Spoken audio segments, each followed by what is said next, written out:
პრომეთეს მღვიმეში ახალი ტურისტული მარშრუტი შეიქმნა. წყალტუბოში პრომეთეს მღვიმეში სპელეო მყინთავების ჯგუფმა სანაოსნო მონაკვეთის ახალი სიფონების კვლევა ჩაატარა და ახალი განშტოება აღმოაჩინა, რომელიც ძირითადად სიფონებს, წყლიან დერეფნებსა და მშრალ მონაკვეთებს წარმოადგენს. სულ გამოკვლეულია 450 მეტრის სიგრძის მონაკვეთი. ეს არის წყალტუბოს მღვიმური ჰიდროსისტემის ნაწილი და მისი შემდგომი კვლევის შედეგად შეიქმნა სანაოსნო ტურისტული მარშრუტი, რომელიც ცალკეულ მღვიმეებს, პრომეთეს, ოჰიჩოსა და ყრიანას გააერთიანებს.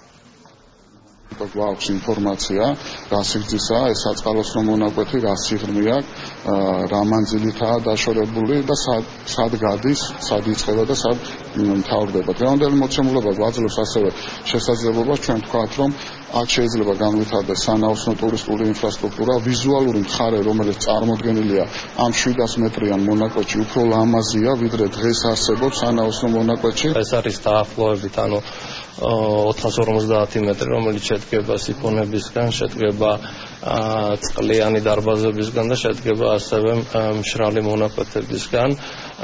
ისინი გააგრძელებენ ასევე კვლევებს, ანუ ეს უკვე პირვანდელი მონაცემების ჩვენ საშუალებას გვაძლევს, რომ ვთქვათ, რომ აქ შეიძლება განვითარდეს უნიკალური ტურისტული სანაოსნო მარშრუტი, რაც რა თქმა უნდა ძალიან მნიშვნელოვანია.